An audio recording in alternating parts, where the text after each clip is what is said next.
말씀 같이 교독하도록 하겠습니다. 레아가 야곱에게 낳은 딸 디나가 그 땅의 딸들을 보러 나갔더니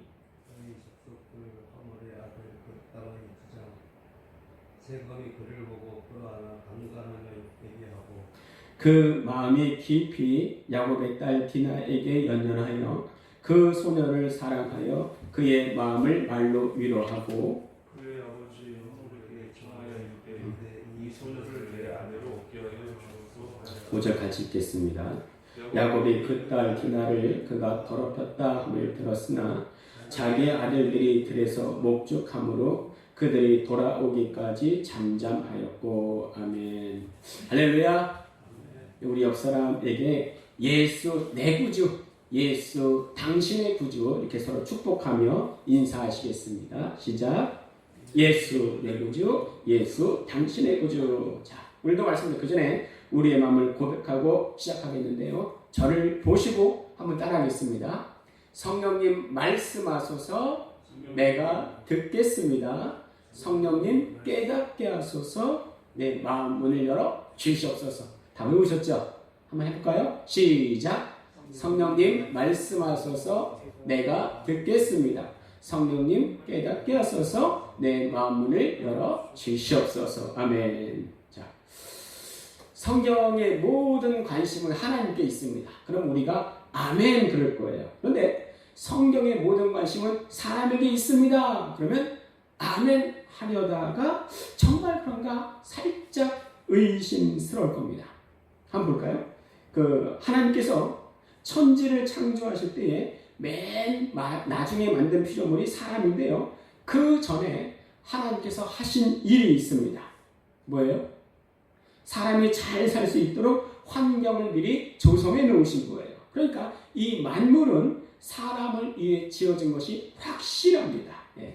이것을 어떤 신학에서는 인간 중심적 창조 질서 또는 주체적 인간 중심 창조라고 하는 것을 보았습니다. 자, 다시 한번 물어볼까요? 성경의 모든 관심은 사람에게 있음을 믿습니까?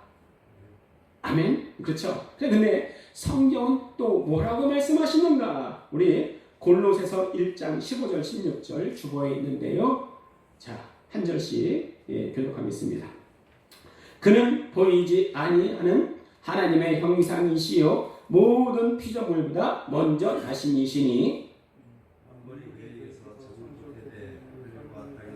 보이는 것들과 보이지 않는 것들과 왕권들이나 주권들이나 통치자들이나 권세들이나 만물이 다 그로 말미암고 그를 위하여 창조되었고. 그렇죠? 그를 위하여 창조되었고. 여기서 그가 누구예요?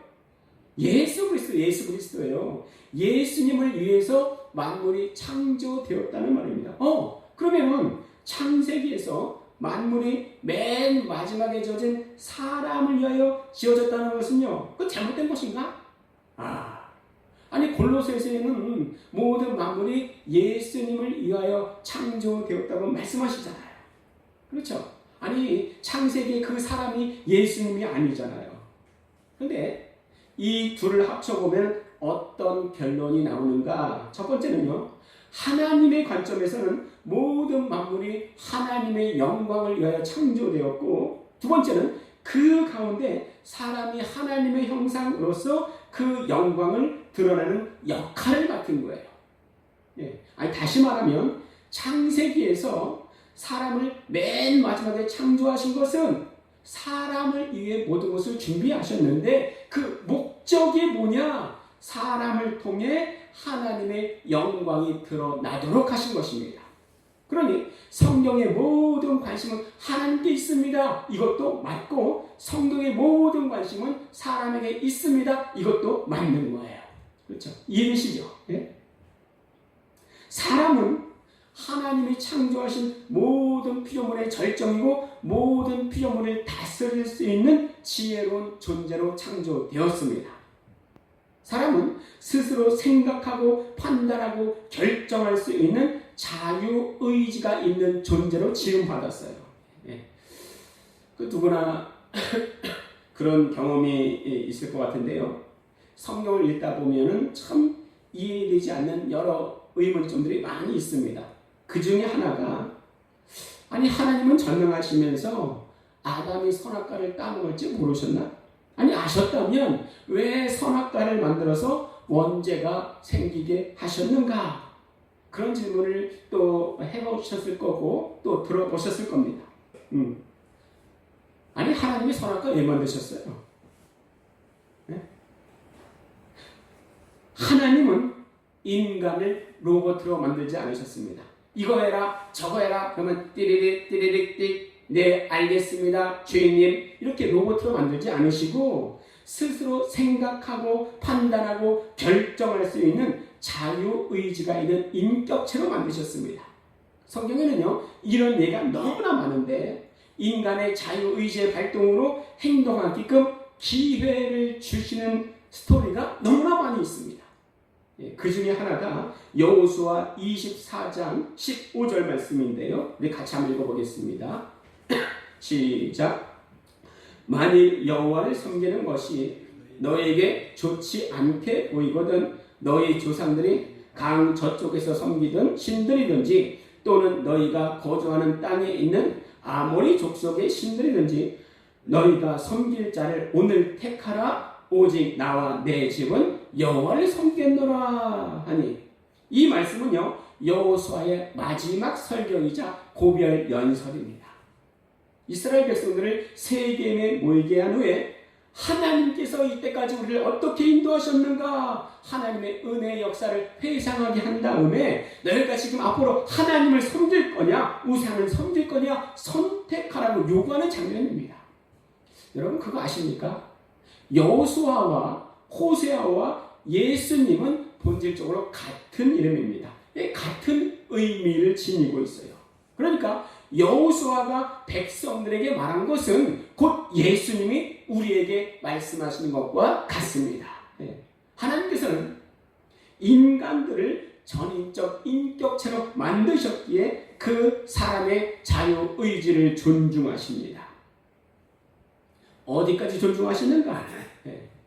하나님의 마음 아파하시면서도 믿지 않아 지옥 가는 것까지도 존중하십니다. 너무 존중하시죠? 제가 매주 건빵과 음료를 들고 밖에 나가 전도를 합니다. 근데 100의 90 이상은요 기쁨으로 감사로 받습니다. 그런데 믿진 않아요. 교회에 나오지는 않아요. 받을 때는요 아유 감사합니다 좋은 일 하시네요 하는데 예수님 믿으세요 교회 나오세요 예수님 믿고 구원 받으세요 그러면요 형식적으로 네네네네 하고 귀등으로 들으려고 하지도 않습니다. 때로는요 그런 사람들을 보면서 야 내가 왜 이러고 있나 괜히 아깝게 돈 들여가면서 이거를 왜 하고 있나 시간 낭비하고 있는 거 아닌가 이런 생각도 듭니다. 그런데 그때 또 하나 드는 생각이 뭐냐면 야 이 사람들이 언제 예수님 이야기 교회 이야기를 들어보겠는가 듣던지 아니 듣던지 복음 대신 예수님을 전하리라 이렇게 또 건빵과 또 음료를 들고 또 전도를 합니다. 우리 고린도전서 3장 6절 한번 읽어보겠습니다. 고린도전서 3장 6절 시작. 나는 심었고 아볼로는 물을 주었으되 오직 하나님께서 자라나게 하시나니 우리가 할 일은요 자라나게 하는 게 아니에요. 그거는 하나님께서 하실 일입니다. 우리가 할 일은 뭐예요? 심는 거예요. 심는 거예요.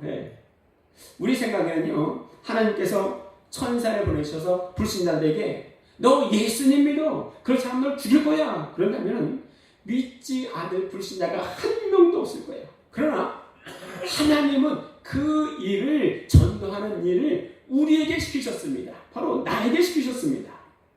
그것을 신학에서는요 신인협력이라고 하는 거예요.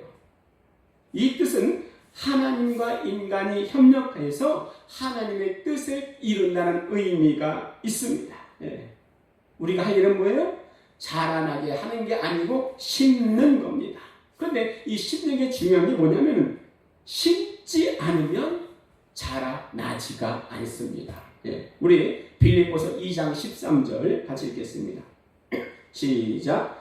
너희 안에서 행하시는 이는 하나님이시니 자기의 기쁘신 뜻을 위하여 너희에게 소원을 두고 행하게 하시나니. 소원을 두고 뭘 하게 하시는 거예요? 심는 거예요. 심는 거예요. 그러면 하나님이 자라나게 하십니다. 심지 않으면 자라나지도 않습니다. 학생이 공부하지 않으면 시험을 잘 볼 수 없는 것과 똑같은 경우예요. 콩 심은데 콩 나고 팥 심은데 팥 납니다. 예. 이것을 신인협력이라고 합니다. 예. 이런 사람이 하나님께 쓰임 받는 사람이에요. 우리에게 이런 선한 의지가 발동되어지기를 우리 주님의 이름으로 축원드립니다. 아멘. 예. 성경이 뭐냐? 성경이 뭐냐? 인간 구원의 역사예요.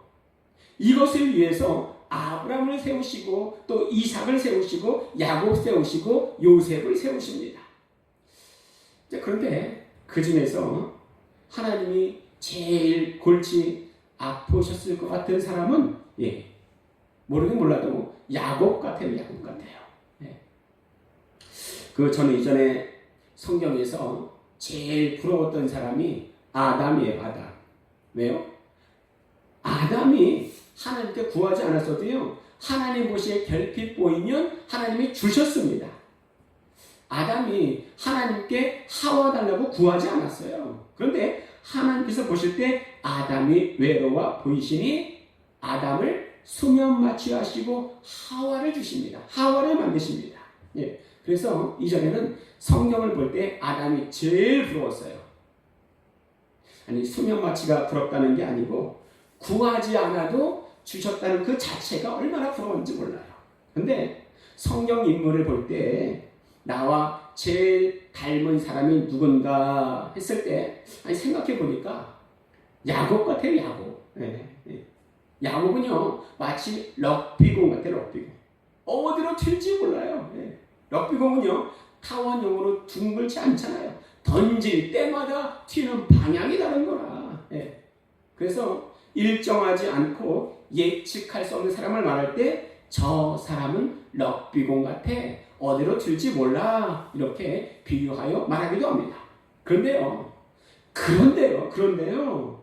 이렇게 예측할 수 없는 사람이라도요. 그런 사람에도 하나님이 잡으시면 주님의 장중에 붙들리면 하나님의 선한 도구가 될 수가 있는 겁니다.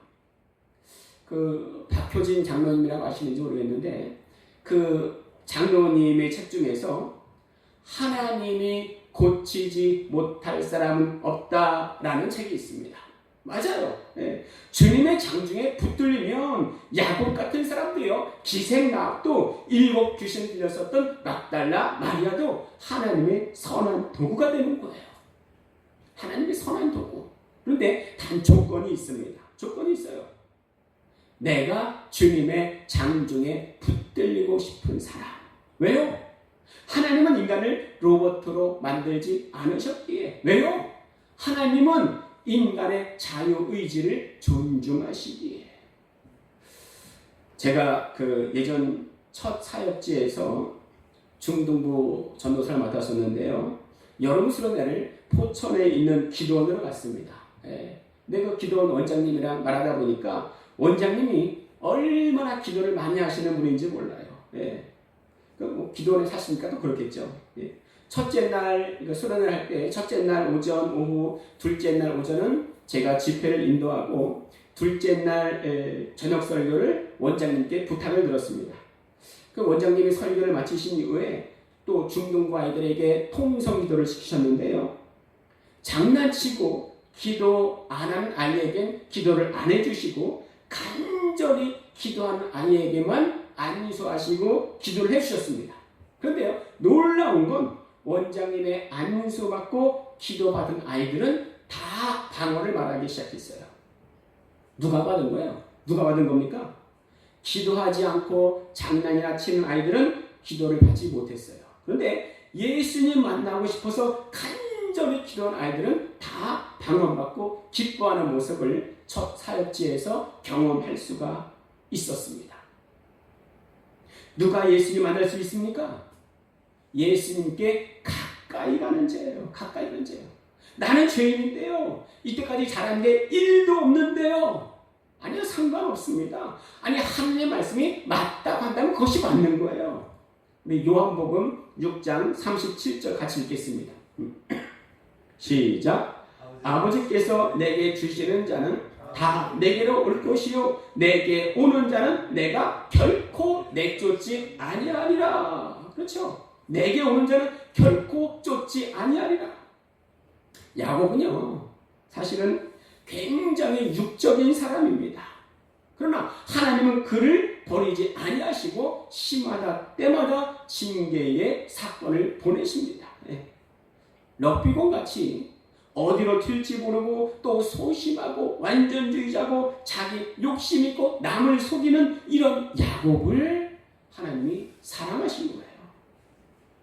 우리가 성경에서 야곱의 하나님이라고 할 때 그 내용적인 의미는 이렇게 사랑받을 자격이 없는 야곱을 하나님이 사랑하셨다 할 때 야곱의 하나님이라고 그러는 거예요. 나에게 하나님은 어떤 분이신가요? 야곱의 하나님이 나의 하나님이십니다. 우리 야곱의 하나님이 나의 하나님 이렇게 자기의 믿음을 고백하면서 한번 힘차게 한번 외쳐보겠습니다. 시작. 야곱의 하나님이 나의 하나님. 예, 있습니다. 자, 오늘 본문은요, 에서와 화해하고 베델로 올라가기를 거부하고 세겜에 정착한 야곱의 순환을 다루고 있습니다. 자, 지금 하나님이 가길 원하시는 곳은 어디예요? 베델이요. 베델, 하나님의 집이에요. 그런데 야곱은 에서와의 화해를 성공적으로 마친 이후에 베델로 가지 않습니다. 그러니까 우리 속담에 화장실 들어갈 때 마음 다르고 나올 때 마음 다르다 이런 말이 있는데 야곱이 딱 그 상황이에요. 야곱이 어떻게 이 환난을 무사히 건널 수 있었습니까? 그것은요, 야복 강가에서 하나님과의 처절한 싸움이 있었기 때문입니다. 지금으로 말하면 기도하면서 엄청난 체험을 하고 엄청난 은혜를 받은 거예요. 그런데 그 난관을 겪고 나니 마음이 싹 바뀌었어요. 하나님이 가라는 데는 안 가고 세겜에 정착하려는 생각 가지고 있습니다. 그걸 어떻게 할 수 있어요? 그곳에 집을 짓고 가축을 위하여 우릿간을 지었습니다. 자, 하나님이 어디로 가라고 하셨는데요? 베델. 그런데 야곱은 세겜에 본격적으로 정착하기 위해서 장막을 치고 또 아버지 세겜의 아버지 하몬의 아들의 손에서 베크시타의 밭을 사고 있습니다. 그리고 거기서 제단을 쌓는데 한번 따라하겠습니다. 엘엘로헤 이스라엘. 크게 시작. 엘엘로헤 이스라엘. 제단을 쌓았어요. 아니, 제단을 쌓았으니까 좋은 거겠죠.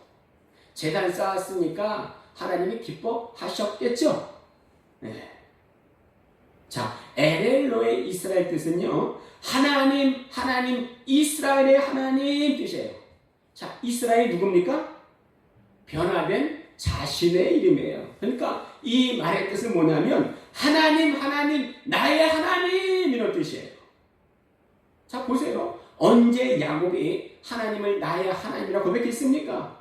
이전에 기도할 때도요, 아브라함의 하나님, 이삭의 하나님 이렇게 고백했는데 지금 어떻게 고백하고 있어요? 나의 하나님. 아니, 하나님이 기뻐하셨겠습니까? 여러분, 아니에요. 여러분, 아무리 외형적으로 좋아 보여도 하나님께서는 그 마음의 중심을 보십니다. 그 마음의 중심을 바르지 않으면 하나님은 그것을 받지 않으세요. 우리 예배도 마찬가지입니다. 우리가 예배 나오는 것 외형적으로 좋아 보일지 몰라도요, 우리 마음이 하나님께 가 있지 않다면 하나님은 그 예배를 받지 않으십니다. 우리 아벨과 가인의 제사에서 그것을 보았잖아요. 자, 돌아가서 베델에서 야곱이 간절한 마음으로 서원한 적이 있는데 그때 어떻게 고백했는가? 우리 성경책 창세기 28장 20절과 21절 보시겠습니다. 성경책 찾아보시고요. 창세기 28장 20절 21절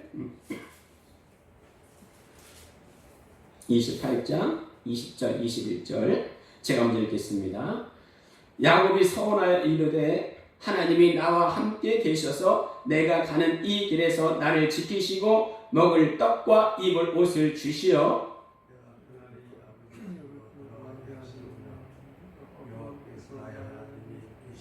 예, 아비가 있는 곳으로 돌아가게 될 때에 나의 하나님이 되실 것이요 라고 했는데 지금 야곱이 있는 곳이 아비 이삭이 있는 곳입니까?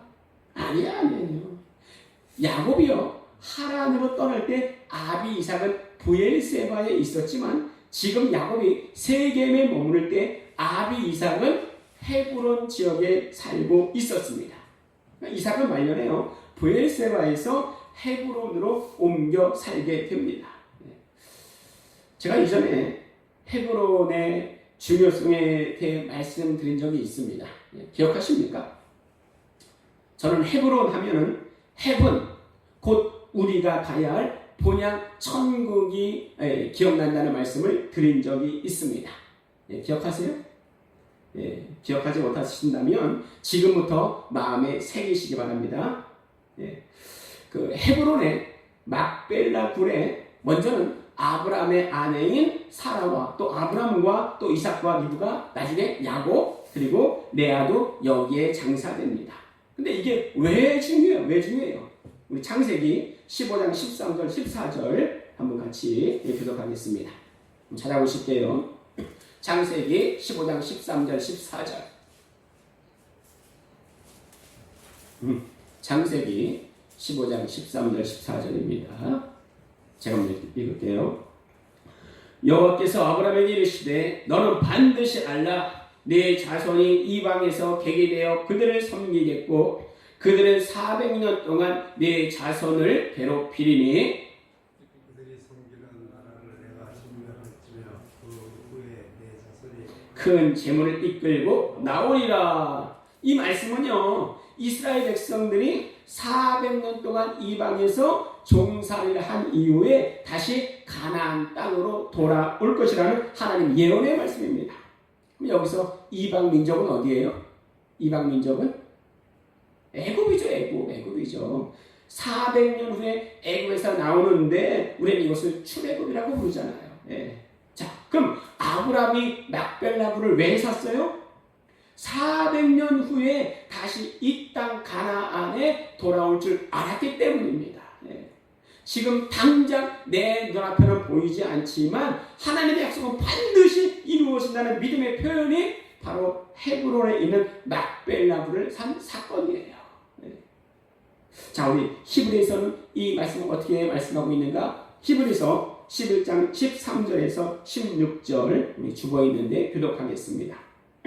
히브리서 11장 13절 이 사람들은 다 믿음을 따라 죽었으며 약속을 받지 못하였으되 그것들을 멀리서 보고 환영하며 또 땅에서는 외국인과 나그네임을 증언하였으니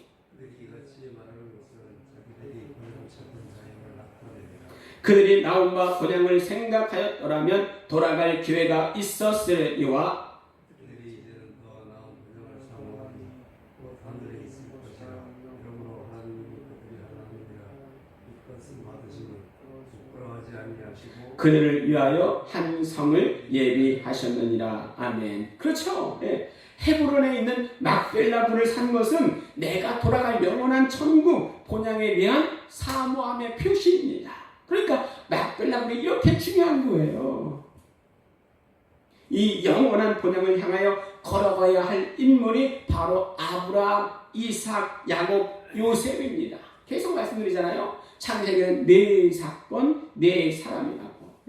이 네 사람을 통해서 영원한 본향 또 천국의 문이 되시는 예수님이 나실 길이 열리게 된 거예요.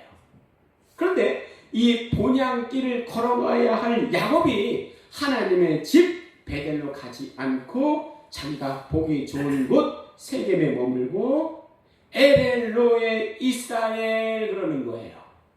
에렐로의 이스라엘 뜻이 뭐라고요? 하나님, 하나님, 이스라엘의 하나님. 그거 나의 하나님이라 그러는 거예요. 그런데 서원대로 아비에게로 가지 않고 자기가 보기 좋은 곳에 있으면서 나의 하나님 그러고 있는 거예요. 예. 그런데 그 영원한 본향을 걸어가야 할 하나님의 사람 야곱이 제대로 된 길을 가지 않자 그 가정의 평안이 깨지는데 바로 이것이 딸 디나의 강간 사건입니다. 예. 우환이 찾아든 거예요.